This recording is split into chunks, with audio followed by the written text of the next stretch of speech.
നമസ്കാരം. ഞാൻ ബിജി ഷോളു. പ്രൊഫഷണലി ഒരു ഫുൾ ടൈം ട്രേഡറാണ്. എല്ലാവർക്കും ബിജി ഷോളു മാർക്കറ്റ് പ്രഡിക്ഷൻ ആൻഡ് അനാലിസിലേക്ക് സ്വാഗതം. നമ്മൾ നോക്കാൻ പോകുന്നത് നിഫ്റ്റി ബാങ്ക് നിഫ്റ്റിയിൽ ഇന്ന് എന്തൊക്കെയാണ് സംഭവിച്ചിരിക്കുന്നത്, വരും ദിവസങ്ങളിലായാലും എന്തൊക്കെയാണ് സംഭവിക്കാൻ പോകുന്നത്, എങ്ങനെ നമുക്ക് നല്ലൊരു ഓപ്പർച്യൂണിറ്റികൾ, ഈ ഒരു ട്രെൻഡ് നമുക്ക് എങ്ങനെ കൃത്യമായിട്ട് നമുക്കത് മാനേജ് ചെയ്യാം. എപ്പോഴും മനസ്സിലാക്കുക, നമുക്കൊരു ട്രെൻഡ് കൃത്യമായിട്ട് മാനേജ് ചെയ്യണമെങ്കിൽ റൈറ്റ് രീതിയിലുള്ള അനാലിസിസ് വേണം. മാർക്കറ്റിനെ കുറിച്ചുള്ള റൈറ്റ്, അതായത് മാർക്കറ്റിന്റെ ഒരു കറന്റ് ട്രെൻഡ് അത് എങ്ങനെയാണ് ഒരു ഹാൻഡിൽ ചെയ്യേണ്ടത്, അതായത് അതുപോലെ തന്നെ റൈറ്റ് ഒരു സപ്പോർട്ട് റെസിസ്റ്റൻസ്. നമ്മളൊരു സപ്പോർട്ട് റെസിസ്റ്റൻസ് തെറ്റിപ്പോയി കഴിഞ്ഞാൽ നമ്മൾ എടുക്കുന്ന ഒരു എൻട്രി തെറ്റിപ്പോകും. നമ്മുടെ ഇന്നത്തെ ഒരു ഓപ്പണിംഗ് തന്നെ ശ്രദ്ധിക്കുക. നമ്മൾ പറഞ്ഞിരുന്നത് ഈ ഒരു റേഞ്ചിലൊന്നും ഒരു സപ്പോർട്ടുകൾ കാണുന്നില്ല. നിഫ്റ്റിയുടെ സപ്പോർട്ട് ഇപ്പോൾ കഴിഞ്ഞ ദിവസം വന്നിരിക്കുന്ന ഈ ഒരു ലെവലിലും ഹൈ, ഈ ഒരു ലെവലിലൊന്നും ഞാനൊരു സപ്പോർട്ട് എടുത്തിരുന്നില്ല. ഞാൻ സപ്പോർട്ട് എടുത്തിരിക്കുന്നത് 22,450 സപ്പോർട്ട് എടുത്തിരുന്നത്. 450 താഴെയായിരുന്ന ഒരു ഓപ്പണിംഗ് നമുക്ക് ചെറിയ ടൈം ഫ്രെയിമിൽ ഷോർട്ട്സ് ആൻഡ് ഒരു ഓപ്പർച്യൂണിറ്റി യൂട്ടിലൈസ് ചെയ്യാനുള്ള ഒരു അവസരമാണ് നമുക്ക് മാർക്കറ്റ് തന്നിരുന്നത്.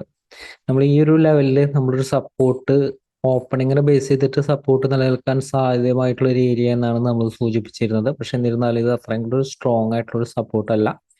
22,320 ജസ്റ്റ് ഒന്ന് ഹോൾഡ് ചെയ്തെങ്കിലും ആ ഒരു സപ്പോർട്ട് ബ്രേക്ക് ചെയ്തതിന് ശേഷമായാലും സപ്പോർട്ട് ഉണ്ടായിരുന്നു. നമ്മൾ ഇമ്പോർട്ടന്റ് സപ്പോർട്ട്, നമ്മൾ സപ്പോർട്ട് എന്ന് പറഞ്ഞിരിക്കുന്ന ഏരിയയിൽ നിന്നൊക്കെ മാർക്കറ്റ് ഒന്ന് ബൗൺസ് ചെയ്തിട്ടുണ്ട്. 22,260 ഇമ്പോർട്ടന്റ് സപ്പോർട്ടാണ് നമ്മൾ സൂചിപ്പിച്ചിരുന്നത്. ഇമ്പോർട്ടന്റ് സപ്പോർട്ട് ലെവലിൽ നിന്ന് ഒരു ബൗൺസ് മാർക്കറ്റിൽ കിട്ടിയിരുന്നു. എക്സാക്ട് ആയിട്ട് ഇവിടെ വന്നിരിക്കുന്ന ഒരു ലോ എത്രയാണെന്ന് ശ്രദ്ധിക്കുക. 22,260 22,260 എന്നാണ് ആ ഒരു ബൗൺസ് നമ്മൾ മാർക്കറ്റിൽ കിട്ടിയിരുന്നത്. അതിന് ശേഷമായാലും 22,260 ബ്രേക്ക് ചെയ്തപ്പോൾ നിഫ്റ്റിയിലായാലും ഇതൊരു ഇമ്പോർട്ടന്റ് ലെവലാണ്. ഇത് ബ്രേക്ക് ചെയ്തപ്പോൾ നിഫ്റ്റിയിലായാലും ആ ഒരു വലിയൊരു ഫാള് നിഫ്റ്റിയിലായാലും ആക്റ്റീവായി. അതുപോലെ തന്നെ 22,200 താഴത്തേക്കും കൂടി നിഫ്റ്റി വളരെ ഈസി ആയിട്ട് 200 താഴേക്കും കൂടി നിഫ്റ്റി വളരെ ഈസി ആയിട്ട് നിലനിർത്തി. അപ്പൊ അതിനുശേഷം നമ്മൾ ഇതിന്റെ ഒരു താഴെ നമ്മളൊരു സപ്പോർട്ട് പറഞ്ഞിരുന്നത്, അതായത് 22,200 താഴെ നമുക്കൊരു സപ്പോർട്ട് എന്ന് പറഞ്ഞിരുന്നത് 22,045 നമ്മൾ ഈ ഒരു റേഞ്ചിൽ വേറൊരു സപ്പോർട്ടുകൾ നൽകിയിരുന്നില്ല. കാരണം ഈ ഒരു റേഞ്ച് വിട്ടാൽ നിഫ്റ്റിയുടെ അടുത്തൊരു സപ്പോർട്ട് 22,045 നിഫ്റ്റി അതിനുശേഷം ഒരു ഗ്രീൻ കാൻഡിൽ വന്ന ഒരു ബൗൺസ് നടത്തിയത് എവിടുന്നാണ് ശ്രദ്ധിക്കാം. അപ്പൊ എപ്പോഴും റൈറ്റ് ഒരു സപ്പോർട്ട് റെസിസ്റ്റൻസിനെ അനാലിസിസ് ചെയ്താലാണ് റൈറ്റ് രീതിയിൽ മാർക്കറ്റിനെ മാനേജ് ചെയ്യാനായിട്ട് സാധിക്കുന്നത്. അപ്പോൾ 22,045 നിഫ്റ്റി ബൗൺസ് ചെയ്യാനായിട്ട് നോക്കി. ഇവിടെ നിന്നൊരു ചെറിയൊരു ബൈയുടെ ഒരു ഓപ്പർച്യൂണിറ്റി മാർക്കറ്റ് തന്നു. പക്ഷെ ട്രെൻഡ് സ്റ്റിൽ നെഗറ്റീവിൽ തന്നെയായിരുന്നു. കാരണം ഈ ഒരു സപ്പോർട്ട് ബ്രേക്ക് ചെയ്താൽ പിന്നെ ഒരു സപ്പോർട്ടുകൾ മാർക്കറ്റിൽ ഇല്ല. ഇൻട്രാഡേയിൽ വർക്ക് ചെയ്യുന്ന സപ്പോർട്ടുകൾ ഇല്ല.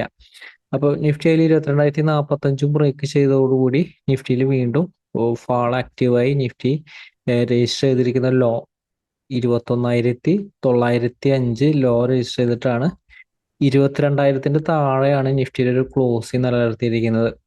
ഇപ്പൊ ക്ലോസിംഗ് ബേസിസിലൊക്കെ നോക്കിയാലും നിഫ്റ്റിയുടെ ഒരു ട്രെൻഡ് വീക്ക്നെസ് ആണ്. സപ്പോർട്ടിന്റെ ഒരു താഴെയാണ് നിഫ്റ്റിയിൽ നിലനിൽക്കുന്നത്. പക്ഷെ നമുക്ക് ഈ ഒരു ട്രെൻഡ് ആയാലും കുറച്ച് ദിവസങ്ങളിൽ ഇൻട്രാഡേയിൽ മാനേജ് ചെയ്യുക. റൈറ്റ് ഒരു ബൈർ ഓപ്പർച്യൂണിറ്റിയോ റൈറ്റ് ഒരു ഷോർട്ട് സെന്റ്, അതായത് പൊസിഷണൽ വ്യൂ ആണ് പറയുന്നത്. നമുക്ക് ഇൻട്രാഡേ വ്യൂ അല്ല. ഇൻട്രാഡേ വ്യൂവിൽ നമുക്ക് എക്സാക്റ്റ് ആയിട്ട് സപ്പോർട്ട് റെസിസ്റ്റൻസ് അനുസരിച്ച് വളരെ ഈസി ആയിട്ട് നമുക്ക് നിഫ്റ്റിനെ അത് മാനേജ് ചെയ്യാനായിട്ട് സാധിക്കും. നമ്മളൊരു പൊസിഷൻ വ്യൂ ആണ് പറയുന്നത്.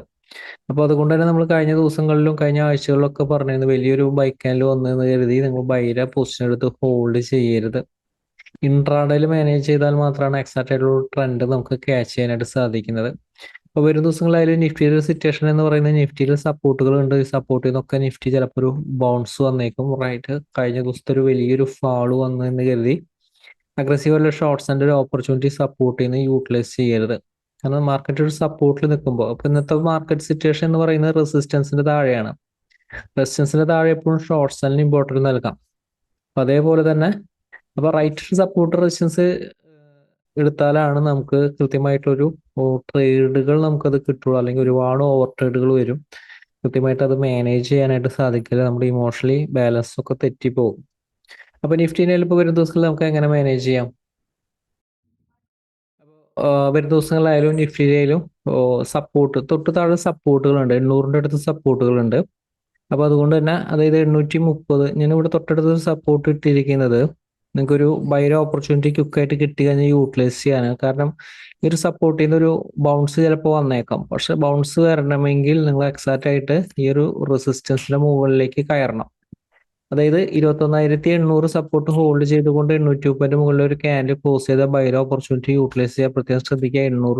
800 സ്റ്റോപ്പ് ലോസ് പ്ലേസ് ചെയ്തുകൊണ്ടായിരിക്കണം ബൈര ഓപ്പർച്യൂണിറ്റി, അല്ലെങ്കിൽ ബ്രേക്ക് ചെയ്ത ക്യാൻഡിൽ സ്റ്റോപ്പ് ലോസ് പ്ലേസ് ചെയ്തുകൊണ്ടായിരിക്കണം ബൈര ഒരു ഓപ്പർച്യൂണിറ്റി.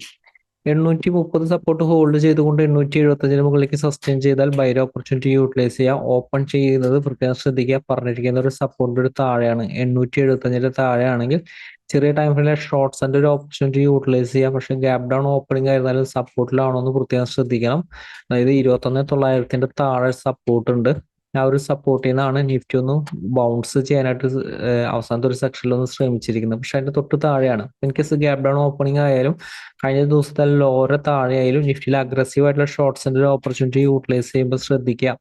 ഹയർ ലെവൽ റെസിസ്റ്റൻസ് എന്ന് പറയുന്നത് 22,075 റെസിസ്റ്റൻസ്. ഗ്യാപ്പ് അപ്പ് ഓപ്പണിംഗ് ആയിരുന്നാലും 22,075 ഒരു താഴെയാണെങ്കിൽ ഷോർട്ട്സിന് കൂടുതൽ ഇമ്പോർട്ടന്റ് കൊടുക്കാം.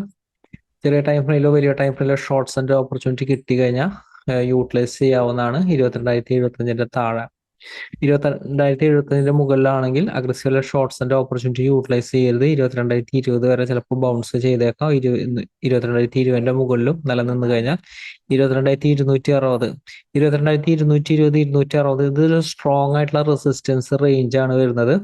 അപ്പൊ അതിനനുസരിച്ച് എപ്പോഴും ട്രേഡുകൾ മാനേജ് ചെയ്യാനായിട്ട് ശ്രമിക്കുക. തിരിച്ച് സപ്പോർട്ടിന്റെ താഴത്തേക്ക് വരുമ്പോഴാണ് ഷോർട്ട്സ് എല്ലാം ആക്റ്റീവ് ആകുന്നത്.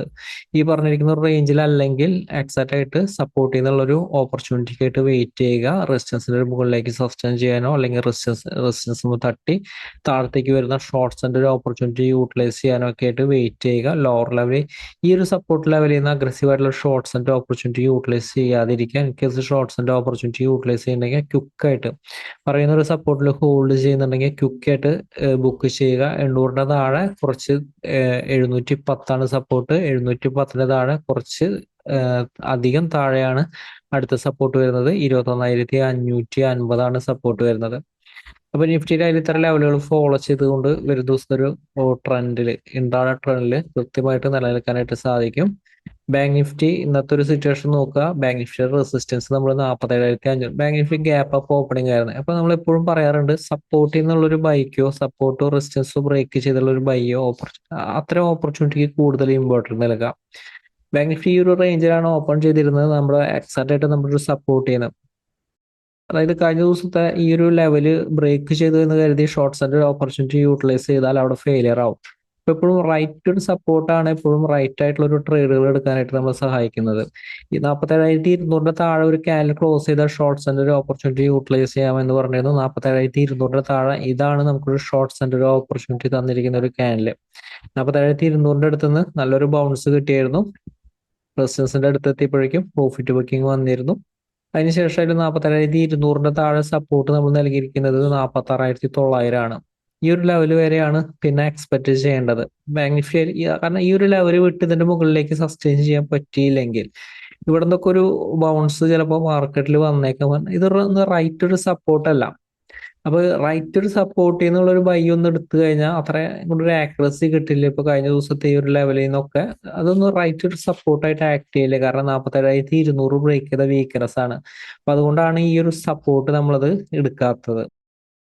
പക്ഷെ ട്രെൻഡ് ചില കണ്ടീഷനിൽ ട്രെൻഡ് ബൈലാണോ അതിനൊക്കെ അനുസരിച്ച് നമ്മൾ ഈ ഒരു സപ്പോർട്ട് ചിലപ്പോൾ എടുക്കും. ബൈർ ഓപ്പർച്യൂണിറ്റി യൂട്ടിലൈസ് ചെയ്യാൻ പറയും. ഇപ്പൊ കഴിഞ്ഞ ദിവസത്തെ ആയാലും നമ്മളൊരു ഈ ഒരു ലെവലിൽ നിന്ന് ബൈർ ഓപ്പർച്യൂണിറ്റി അല്ലെങ്കിൽ ഈ ഒരു ലെവലിൽ സപ്പോർട്ട് തരാത്തതിന്റെ ഒരു റീസൺ അതുകൊണ്ടാണ്. നമ്മളിപ്പോഴും പറയാറുണ്ട് മാർക്കറ്റിനെ പഠിച്ച് മാർക്കറ്റിനെ അനാലിസിസ് ചെയ്തിട്ടാണ് നമ്മൾ ഓരോ സപ്പോർട്ട് റെസിസ്റ്റൻസ് നൽകുന്നത്.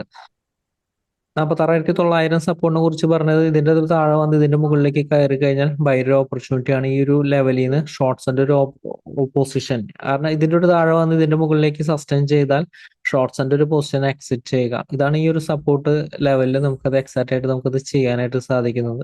അപ്പൊ പറയുന്ന ഒരു പ്ലാനുകൾ എപ്പോഴും ശ്രദ്ധിക്കുക. വരും ദിവസത്തെ ഒരു പ്ലാൻ ട്രേഡ് ചെയ്യാനുള്ള ബാങ്ക് നിഫ്റ്റിയിലും നിഫ്റ്റിയിലും പ്ലാൻ വളരെയധികം ഇമ്പോർട്ടന്റ് ആണ്. പ്ലാൻ മാർക്കറ്റിന്റെ ഒരു സെന്റിമെന്റിൽ മാർക്കറ്റിനെ അനാലിസിസ് ചെയ്ത് മാർക്കറ്റ് എന്താണോ അതിനനുസരിച്ചാണ് പ്ലാനുകൾ നൽകുന്നത്. അപ്പൊ വരും ദിവസങ്ങളായാലും നമുക്ക് ബാങ്ക് നിഫ്റ്റി നമുക്ക് എങ്ങനെ മാനേജ് ചെയ്യാൻ പറ്റുമെന്ന് നോക്കാം.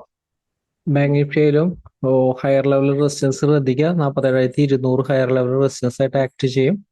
അപ്പോൾ ബാങ്ക് നിഫ്റ്റിയിലും പ്രത്യേകം ശ്രദ്ധിക്കേണ്ടത് ഈ ഒരു സപ്പോർട്ട് 46,880 കഴിഞ്ഞ ദിവസം നൽകിയിരിക്കുന്ന സപ്പോർട്ട് 46,900 ആണ്. അതിന്റെ താഴെയാണ് ഞാൻ സപ്പോർട്ട് എടുത്തിരിക്കുന്നത്. അപ്പൊ 880 താഴെ ചെറിയ ടൈം ഫ്രെയിമിലെ ക്യാൻഡിൽ ക്ലോസ് ചെയ്താൽ ഷോർട്ട്സിന്റെ ഓപ്പർച്യൂണിറ്റി യൂട്ടിലൈസ് ചെയ്യുക. തൊട്ടടുത്ത സപ്പോർട്ട് എന്ന് പറയുന്നത് 46,700 ആണ്. 46,700 സപ്പോർട്ട് മാനേജ് ചെയ്യേണ്ടതിന്റെ താഴത്തേക്ക് വന്നിട്ട് ഇതിന്റെ മുകളിലേക്ക് സസ്റ്റെയിൻ ചെയ്താൽ ഷോർട്ട്സിന്റെ പൊസിഷൻ ഒരു കാരണവശാലും ഹോൾഡ് ചെയ്യരുത്. ഈ ഒരു ലെവലിൽ നിന്ന് ബൗൺസ് ചെയ്യാൻ സാധ്യമായിട്ടുള്ള ഒരു ഏരിയ ആണ്. അതുപോലെയാണ് ബാങ്ക് നിഫ്റ്റി ലോവർ ലെവൽ സപ്പോർട്ടിന്റെ താഴത്തേക്ക് വന്ന് ഇതിന്റെ മുകളിലേക്ക് സസ്റ്റെയിൻ ചെയ്താൽ മാത്രമാണ് ബൈക്ക് മാർക്കറ്റിൽ ഒരു സ്ട്രെങ്ത് ഉള്ളത്. ഇൻ കേസ് ഇതിന്റെ മുകളിലേക്ക് സസ്റ്റെയിൻ ചെയ്താൽ ഷോർട്ട്സിന്റെ പൊസിഷൻ ഒഴിവാക്കുക, ചെറിയ ക്വാണ്ടിറ്റിയിൽ ബൈയിലെ പൊസിഷൻ ആഡ് ചെയ്യാവുന്നതാണ്. ബാങ്ക് നിഫ്റ്റിയിലും ഇൻ കേസ് ഓപ്പൺ ചെയ്യുന്ന ഗ്യാപ് ഡൗൺ ഓപ്പണിംഗ് ആയിരുന്നാലും സപ്പോർട്ട് ഏതാന്ന് പറഞ്ഞാലാണ് റൈറ്റ് രീതിയിൽ മാനേജ് ചെയ്യാൻ പറ്റുള്ളൂ. 46,700 സപ്പോർട്ട്.